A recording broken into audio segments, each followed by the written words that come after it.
Mardi 22 juin 2021, début des examens scolaires sur l'étendue du territoire burkinabé. Plus de 700 000 élèves vont à la conquête du CEP, du BEPC, du CAP et du BEP. Dans ce journal, BF1 vous amène au lieu du lancement officiel des examens à Ouagadougou, mais aussi dans la région de l'Est où certaines écoles sont fermées pour insécurité. Qu'est-ce qui a été prévu pour ces élèves déplacés internes? Images et commentaires dans quelques instants. Dans cette édition, la vision et la stratégie d'un jeune inventeur pour lutter contre le terrorisme. L'écrivain Silver Salga réitère son plan OBAR antiterroriste, un plan conçu depuis 2019 et présenté au chef de l'État. Mais depuis, rien, le concepteur revient et insiste. Il faut que l'exécutif compose avec ce plan. Que dit-il? On en parle ce soir. Au ministère de la fonction publique, le SINACIT est dans l'accusation. Le syndicat national des contrôleurs et inspecteurs du travail accuse son ministre de tutelle. Le professeur Seni Ouedraogo est accusé d'avoir remis en cause les acquis des travailleurs. Voilà qui domine l'actualité de ce 22 juin. Bonsoir, mesdames et messieurs.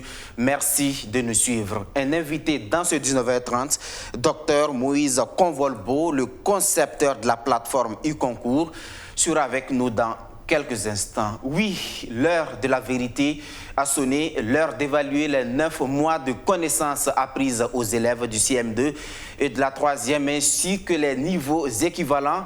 C'est donc parti pour les examens du CEP, du BEPC, du CAP et du BEP pour cette session 2021. Ils sont plus de 300 000 élèves qui composent au BEPC et un peu plus de 450 000 pour le CEP.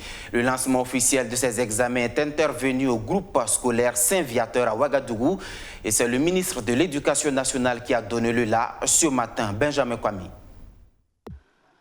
Au groupe scolaire Saint-Viateur, en attendant l'arrivée de la délégation du patron de l'Éducation nationale, l'heure est aux dernières révisions chez les candidats du brevet d'études du premier cycle. Même s'il démarre ce matin avec l'épreuve de la dictée, il n'exclut pas le coup d'œil dans les autres matières, un peu de trac, mais Ismaël Kéré et ses amis disent être prêts. On va dire un peu serein, mais personnellement, même j'ai peur. Parce qu'on ne sait pas comment ça va se passer.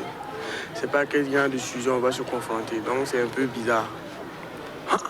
Personnellement, tu te prépares, mais tu as l'air que tu n'es pas assez prêt. Mais aïe, comme c'est le jour où on va faire comment, on est obligé de partir. C'est comme ça.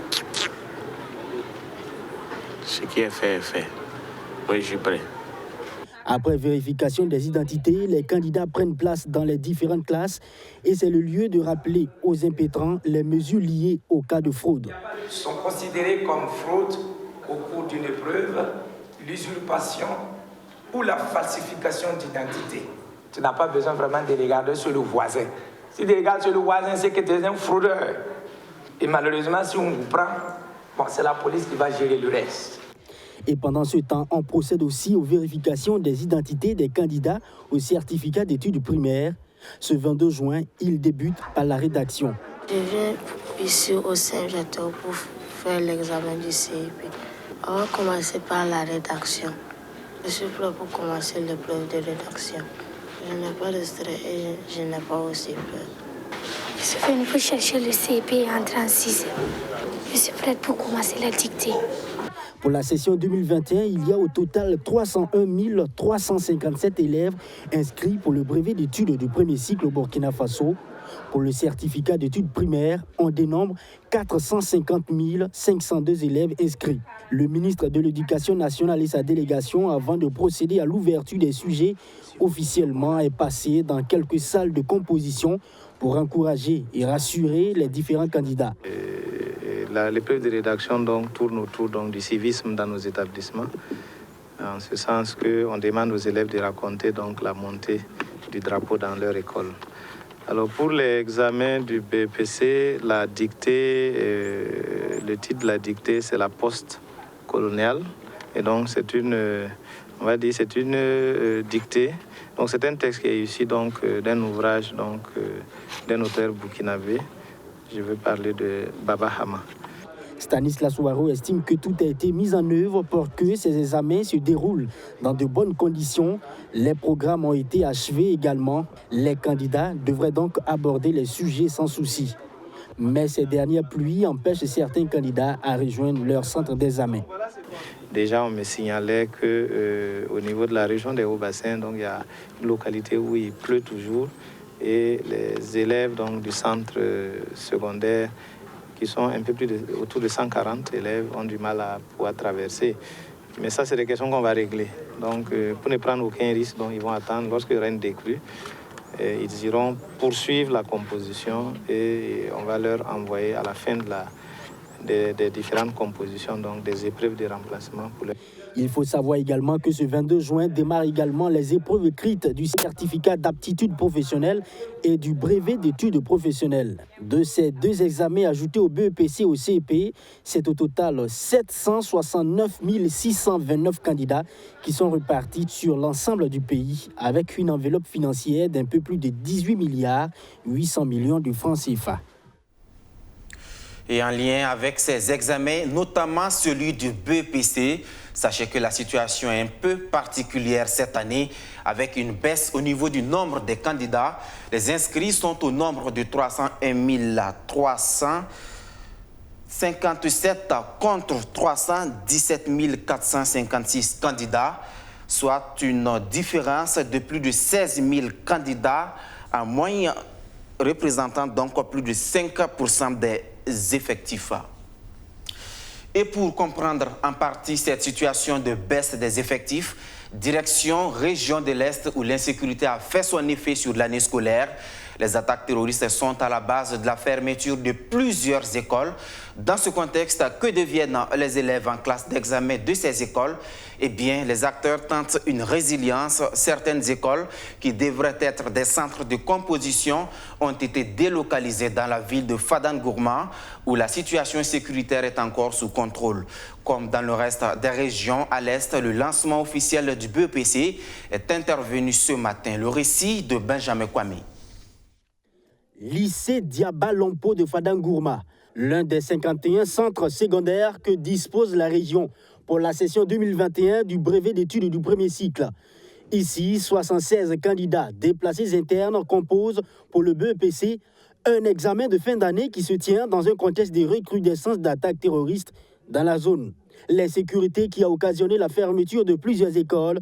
Conséquence, le nombre d'inscrits aux examens connaît une baisse. Parce que nous étions autour de 20 700 candidats. Et cette année, nous sommes à 18 871.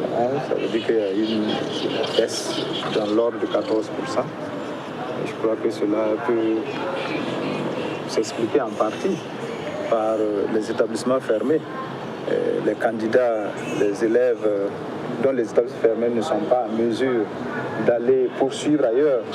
Tous ne sont pas en mesure d'aller poursuivre ailleurs. Donc il y a des déperditions nécessairement. Et ça a pu participer donc à la diminution donc, du nombre de candidats cette année. C'est le centre de Namongou qui devrait accueillir ces candidats délocalisés ici pour des conditions d'insécurité. On compte encore 25 autres centres de déplacés internes dans la région de l'Est. En lançant les épreuves ce mardi, c'est un coup de blues qui habite le gouverneur de la région de l'Est. Il s'inquiète de l'avenir du Burkina Faso.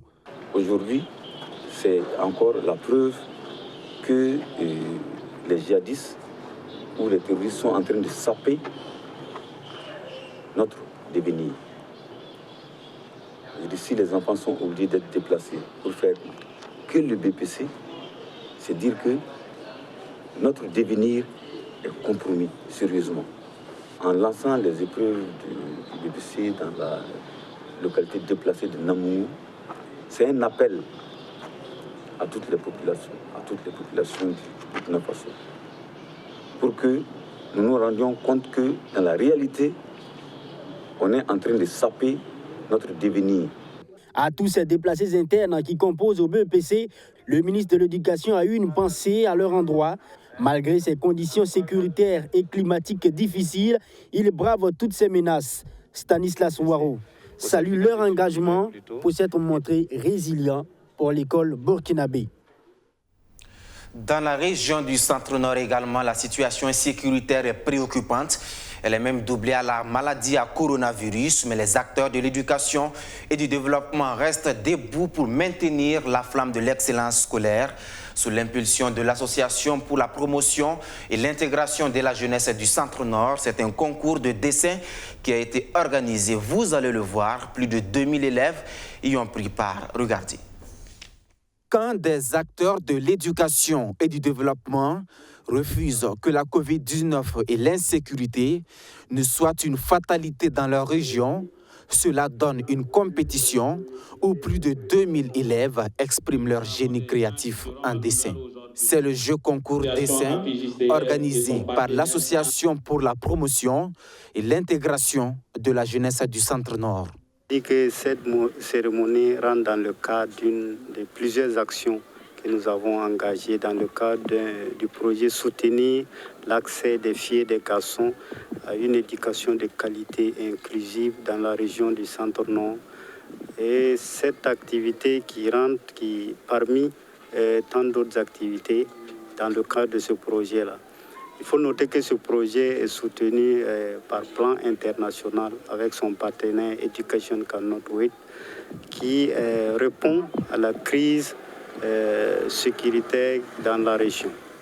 Et c'est une des actions novatrices que nous avons initiées dans le cadre de ce projet pour amener les élèves à développer l'esprit créatif, l'esprit de sensibilisation sur des thématiques émergentes comme la Covid, comme l'insécurité que nous vivons dans la région du Centre-Nord.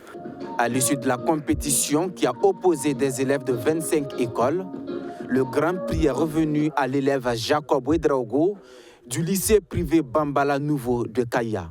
Son dessin a été jugé précis, clair et surtout artistique par le jury. On a eu à composer au concours de dessin et ceci était une très bonne initiative pour nous, les élèves, et car ça nous permet aussi de pouvoir présenter nos talents cachés. Vraiment, c'est une belle initiative pour que APJ organise en collaboration avec Plan. Donc, ça permet aux élèves vraiment de se cultiver, de faire beaucoup d'efforts pour vraiment qui rentrent dans le cadre de l'éducation. Le grand lauréat repart avec un vélo plus une enveloppe de 70 000 francs CFA. Le deuxième et le troisième également remportent des vélos, des enveloppes, ainsi que d'autres lots. Une trentaine d'élèves ayant passé l'étape de la présélection ont également été encouragés par l'organisateur et ses partenaires. Dans le Ganzourgou, ce n'est pas l'insécurité qui freine l'élan des acteurs de l'éducation. Ce sont plutôt les sites d'orpaillage qui attirent les élèves. Les classes se vident au profit de l'exploitation artisanale de l'or. Fort heureusement, en face, il y a l'ONG Oxfam et son partenaire, le cadre de concertation des ONG et associations actives en éducation de base. Ensemble, ils ont multiplié les initiatives pour changer la donne. La dernière action, c'est ce concours de voix spot radiophonique et de dessin. De quoi s'agit-il exactement? Justin Monto nous en parle. C'est un jour de joie pour Korsaga Mamata et 8 autres lauréats du concours de voix spot radiophonique, ainsi que 75 autres enfants lauréats du concours de dessin de sensibilisation sur le droit à l'éducation des enfants vivant dans les sites d'orpaillage. Ce 19 juin, 16 élèves de 25 écoles des 4 communes de la province du Ganzourgou, que sont Mégué, Zungu, Boudri et Moktedo, reçoivent des récompenses qui entrent dans le cadre du projet Les enfants sont l'or du Burkina Faso. J'ai eu un vélo et un sac. On a mené 4 phrases et puis dit à chacun de mémoriser. J'ai mémorisé et puis on a pris ma voix. Dans ma voix, j'ai dit que pour un développement communautaire sûr et durable, inscrivons les enfants à l'école. J'ai dessiné un enfant qui est en train de chercher l'or et j'invite de laisser de chercher l'or et revenir à l'école. Le concours est organisé par le cadre de concertation des ONG et associations actives en éducation de base, CCEB, avec l'appui de l'ONG Osfam et le financement du fonds d'Anida. Nous avons voulu que les enfants participent à la sensibilisation des communautés pour que, en portant des voix à la radio, des voix porteuses de messages. Et ces messages ont traité justement des questions d'égalité et de genre, des questions de droit à l'éducation et des questions sur les effets néfastes du travail des enfants dans les sites d'orpaillage et l'utilité de l'éducation. Il faut dire que c'est une très belle initiative et à plusieurs titres. D'abord, permettre aux enfants de s'exprimer et de démontrer leur talent en ce qui concerne le concours de dessin et aussi le concours de sport radio. Alors, au-delà des prix qui nous réjouissent très fortement, il faut dire que ce concours a permis aux élèves de montrer véritablement leur talent et aussi l'expression des dessins qui montre que les élèves en savent plus sur l'exploitation des tout-petits au niveau des sites d'or. Les 25 écoles ciblées sont des établissements scolaires environnants, des sites d'orpaillage. L'objectif est de réduire la présence des enfants sur les sites d'orpaillage, mais aussi de réduire l'inégalité entre les sexes au Burkina Faso. Restons avec Justin Amonto qui a assisté à la célébration de l'excellence à la mythique école du Britannique militaire du Kadiogo. Les années se succèdent et se ressemblent au PMK. Au-delà de l'excellence, l'établissement fondé depuis 1951 veut innover. De nouvelles initiatives sont apportées au programme classique de formation. Regardez. C'est de coutume. Chaque année, le Britannique militaire de Kadiogo, PMK, prime ses meilleurs élèves. Au PMK, l'excellence fait partie des valeurs de succès et d'abnégation. Cette année, le taux de passage en classe supérieure est de 98,41%, avec un taux de redoublement de 1,58% et un taux d'exclusion de 1,58%. En plus de ces résultats qui fondent l'école, le porte-flambeau de l'excellence au Burkina Faso, elle a poursuivi l'initiation à la programmation des objets connectés et l'intelligence artificielle et la montée en puissance de la fanfare. Elle entend tenir également la formation en sécurisme et sécurité incendie dans quelques jours au profit des élèves des classes de seconde. Cette année, le PMK totalise comme effectif 399 élèves burkinabés et 107 autres élèves en provenance de 12 nations de l'Afrique occidentale et centrale. Dans le cadre des échanges d'élèves entre Britanniques, le Britannique militaire de Kadiogo compte 103 enfants de troupe, dont 14 filles, répartis dans 7 pays où ils subissent honorablement. En effet, 42 d'entre eux sont classés parmi les 5 premiers et 13 occupent la place très discutée de major de classe.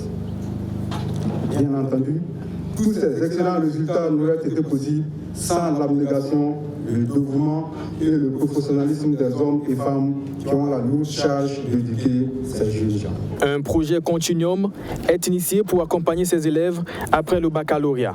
Projet porté sur les fonds baptismaux pour répondre aux besoins des forces armées nationales. Il faut rappeler qu'au terme de l'année scolaire précédente, le Britannique militaire de Kadiogo a enregistré 100% au BPC et 100% au bac. Nous marquons une halte dans ce journal avec cette nouvelle du front. Du 13 au 20 juin 2021, les forces armées nationales ont neutralisé 11 terroristes, 3 de leurs bases ainsi que plusieurs munitions et autres armements dans la région de l'Est ont été saisis. Une information émanant des services de communication des armées. Par contre, dans la région du centre-nord, ce lundi, une équipe de 22 éléments de relève de la police nationale est tombée dans une embuscade en partance à Yirgou. Le bilan provisoire, selon le ministre de la Sécurité, parle de 11 policiers tués, 4 portés disparus et les 7 ont été retrouvés sains et saufs. Et c'est dans ce contexte où les attaques terroristes continuent de nous endeuiller que le jeune intellectuel, inventeur et écrivain Silver Salga propose le plan Obar antiterroriste, l'idée pour le candidat recalé à la dernière présidentielle, c'est d'impliquer davantage les civils dans la lutte. Comment, avec quels moyens? Plus de précisions sur cette stratégie avec Hervé Dapa. Son plan OVAR de lutte antiterroriste, il y tient et il y croit. Un plan civilo-militaire que Silver Salga ne cesse de promouvoir depuis 2019. Ce 22 juin, l'écrivain, l'inventeur, l'homme politique lance un grand appel à ce qu'il a nommé l'effort civil pour la sécurité nationale. Cette guerre de psychose qu'ils sont en train de mener, nous pouvons inverser la tendance en transformant notre propre peur en un courage national, un sentiment de souveraineté nationale qui permettrait de conjuguer, de converger toutes les forces vives de la nation, tous les efforts possibles et renverser la tendance, sinon venir à bout du phénomène. Et son idée qui met l'action civile au cœur du jeu s'articule autour de 9 axes majeurs, au nombre desquels l'effort de reconquête territoriale. On ne va pas dire qu'aujourd'hui on a tué 132 civils, demain on a pu tuer 10 terroristes et s'asseoir qu'on gagne la bataille. Arriver à reprendre les zones rouges entre griffes, arriver à reprendre les zones délaissées, à faire réhabiter ces zones, reconstruire le modèle économique de ces zones. C'est en cela qu'on peut dire qu'on est en train de gagner la bataille. Et c'est le civil qui va aussi contribuer. Parce que oui, le militaire peut faire ce qu'il peut sur le terrain pour reconquérir le territoire. Mais ce courage national des civils doit permettre à ce qu'on puisse commencer à réhabiter ces zones et à nous protéger facilement. Dans son plan de sursaut national, Silver Salga n'omet aucune compétence ni aucune discipline. C'est tout le sens de la présence au sein des 9 branches d'intervention de l'effort scientifique et technologique. Il y a des jeunes génies qu'on peut amener. Il y a des gens qui peuvent, par la télédétection, par l'informatique, par les applications, par les drones à distance, contribuer, permettre à l'armée de connaître certaines choses avant. Donc l'effort scientifique et technologique a pour objectif de proposer des solutions techniques et j'en connais des jeunes qui sont venus nous proposer, que ce soit même les pare-balles, les trucs pour les militaires, que ce soit même sur le terrain les engins de détection des mines. Je connais des civils qui ont des propositions techniques, des inventeurs. Ça, c'est un effort technologique. L'appel à l'effort civil pour la sécurité nationale est lancé aux associations et ONG, aux volontaires, à la diaspora pour un soutien à l'effort des guerres nationales. Et ce n'est pas le mouvement pour la résistance populaire qui ne répondra pas à l'appel de l'inventeur Silver Salga. Ce mouvement dirigé par Ali Nana clame depuis des mois maintenant une forte implication des civils, bien avant même l'avènement des VDP. Il parle de mobilisation populaire, mais pas que. Il demande à l'exécutif de faire appel aux réservistes de l'armée et de doter conséquemment les volontaires pour la défense de la patrie. Le point de toutes ces propositions avec Arsène Konditamde. Selon le mouvement pour la résistance populaire, le Burkina Faso est aujourd'hui le ventre mou du terrorisme dans le Sahel. Il en veut pour preuve la récente attaque de Solhan qui a fait plus de 130 morts et les déplacés internes qui sont évalués à plus d'1 million sur le territoire national. Les responsables de cette structure exigent donc du chef de l'État un appel aux réservistes de l'armée pour accompagner les forces déjà engagées sur le front. Si vous partez à l'état-major, vous avez la liste de tous les militaires retraités. On connaît leurs noms. Il y a beaucoup de gens qui sont dans le volontariat. Il y a beaucoup de réservistes qui sont des VDP. Mais il y a beaucoup aussi pour raison de moyens. Ils ne vont pas aussi s'engager dans cette aventure. Qu'ils sachent ou pas que les réservistes peuvent être un apport. Nous leur demandons officiellement, à partir de cette conférence de presse-là, de revoir les stratégies et d'impliquer toutes les... On a qu'à rappeler tous les militaires réservistes qui sont sur le territoire national. Depuis 2016, les terroristes gagnent du terrain et le Burkina Faso perd peu à peu certaines parties de son territoire, selon le MRP. Le gouvernement burkinabé vient de décider de la création d'une force spéciale qui ne fait pas l'unanimité dans l'opinion publique. Pour Ali Nana, il ne faut pas jeter le bébé avec l'eau du bain. Même des volontaires, on a dit, si on fait, on va les... Ils vont... Non, mais voici, on a fait, ça marche, et on corrige au fur et à mesure, c'est une dynamique. Rien n'est parfait dès le début. On tente une expérience et on la corrige au fur et à mesure qu'on avance dans les temps. Et aujourd'hui, Et au-delà de cette force spéciale qu'on veut créer au niveau national, notre proposition est claire. Il faut une force spéciale, il faut des forces spéciales dans chaque région du Burkina Faso. Une seule force nationale, même si c'est 10 000 hommes, ça va m'étonner qu'ils puissent faire l'affaire, parce qu'effectivement aujourd'hui le Burkina Faso est encerclé. Si dans les jours à venir, la situation sécuritaire ne s'améliore pas, le mouvement pour la résistance populaire menace de prendre ses responsabilités. Il dit être prêt à organiser des convois à partir de la place de la Nation pour aller défendre l'intégrité du territoire au prix du sacrifice suprême. Dans l'actualité de ce 22 juin également, il y a cette grogne au ministère de la fonction publique. Le syndicat national des contrôleurs et inspecteurs du travail n'est plus en odeur de sainteté avec son ministre de tutelle Seni Ouedraogo. Le SYNACIT déplore l'attitude de son ministre qui se serait résolument engagé dans une voie de déni du dialogue social et de mépris des partenaires sociaux. Les détails avec Archimède Boy.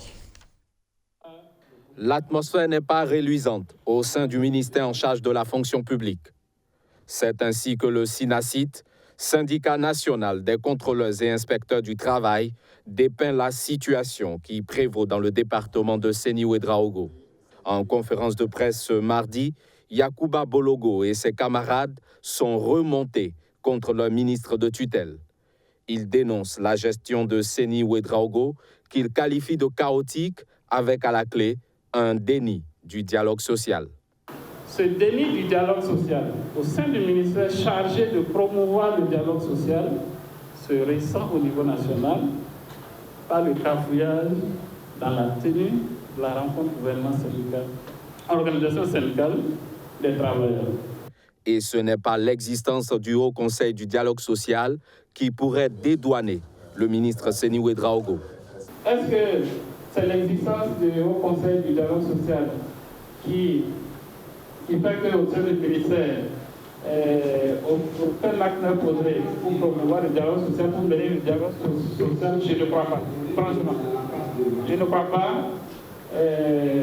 C'est beaucoup plus une question de volonté politique.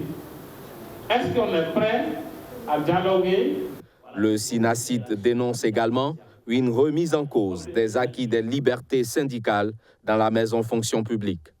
Des actes discriminatoires et antisyndicaux ont été conçus et développés par le ministre Seni Ouedraogo. Ainsi, certains responsables administratifs jugés ou soupçonnés d'être proches du SYNACIT sont identifiés et démis de leur fonction de directeur ou de chef de service, comme il nous a été de constater dans certaines directions. Tout en affichant son ouverture au dialogue, le syndicat dit être mobilisé pour toute action que la situation commanderait. Restons au département de la fonction publique qui a accueilli ce matin le chef de file de l'opposition politique burkinabé. Edi Komboigo et son équipe sont allés s'enquérir des réformes et des innovations amorcées par le professeur Seni Ouedraogo. Pendant plus de 2 heures, le porte-parole attitré de l'opposition politique s'est imprégné de la réalité dans ce ministère clé de la République. Voyons le point de la visite avec Arsène Konditamdi. Le ministère de la fonction publique, du travail et de la protection sociale est engagé dans une dynamique de modernisation de l'administration publique. Le chef de file de l'opposition politique est dans les locaux de l'institution pour prendre connaissance des réformes en cours.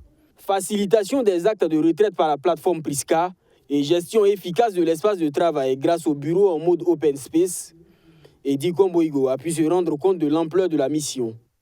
En tout cas, il a le soutien du chef de file de l'opposition pour mener l'ensemble de ces réformes afin qu'on ait un service de qualité. Si nous avons un service de qualité, nous aurons une réduction du coût de la fonction publique. Et donc, nous pourrons affecter ces charges que la fonction publique supporte indûment à d'autres investissements, des investissements sociaux au profit de nos populations.